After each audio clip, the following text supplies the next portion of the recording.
Hi friends, welcome to Soumya's Kitchen. வாங்க friends, இன்னைக்கு நம்ம சேனல்ல கொத்தவரங்காய் பொரியல் தான் பண்ண போறோம்.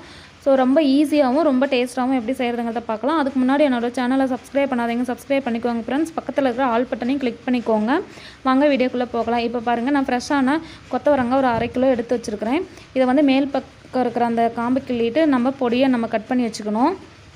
இது போல பொரியல் கட் பண்ற மாதிரி கட் பண்ணிக்கணும். இப்போ நம்ம ஒரு பாத்திரத்தில் வச்சு நம்ம வேக வச்சுக்கலாம். உப்பு போட்டு வெந்ததுக்கு அப்புறமே நம்ம வந்து தனியாக அதை வந்து எடுத்து வச்சுக்கலாம். இப்போ பாருங்க எவ்வளோ சாஃப்டாக வெந்துருச்சுன்னு. இப்போ இதுக்கு தேவையான பொருள் என்னென்னு பார்த்துக்கலாம்.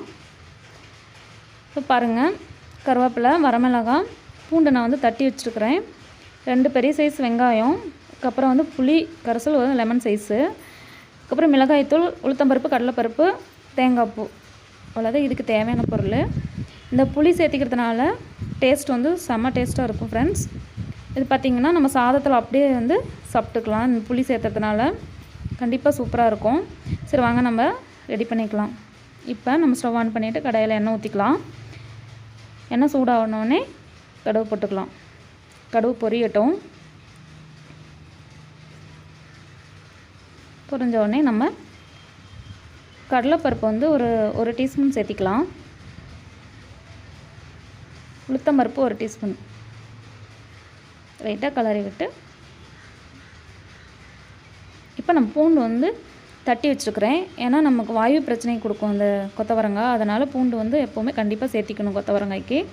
அப்புறம் வரமிளகாயும் கருவேப்பிலையும் சேர்த்திக்கலாம்.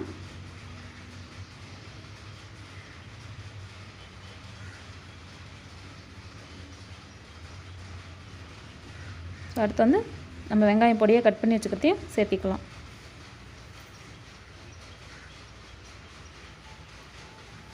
இப்போ நம்ம வந்து கொத்தவரங்காயம் இதில் சேர்த்திக்கலாம். வெங்காயம் நல்லா வணங்கிடுச்சு.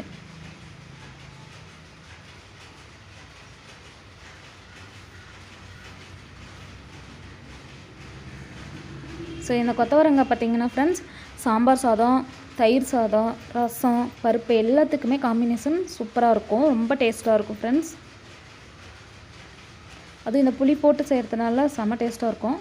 இப்போ லைட்டாக நான் வந்து உப்பு போட்டுக்கிறேன். அதுக்கப்புறமே வந்து தேவையான அளவு 2 டீஸ்பூன் வந்து காரத்துக்கு தகுந்த மாதிரி 2 டீஸ்பூன் மிளகாய்த்தூள், 1/2 டீஸ்பூன் வந்து கறி மசாலு, அதுக்கப்புறம் போட்டு நல்லா கலரி விட்டுக்கலாம்.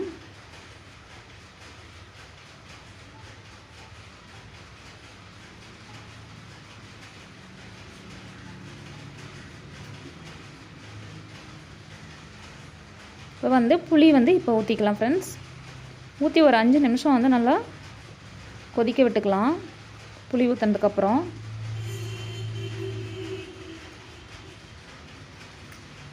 பாருங்கள், 5 நிமிஷம் கழிச்சு சூப்பராக இருக்குது பாருங்கள். இப்போவே சாப்பிடணும் போல் இருக்கும். இது சாதத்தோடு சாப்பிடும்போது அவ்வளோ ஒரு அருமையாக இருக்கும் ஃப்ரெண்ட்ஸ். சிக்கன் கிரேவி மாதிரியே இருக்கும். ஸோ இதுக்கப்புறமே நம்ம வந்து தேங்காய் பூ சேர்த்திக்கலாம்.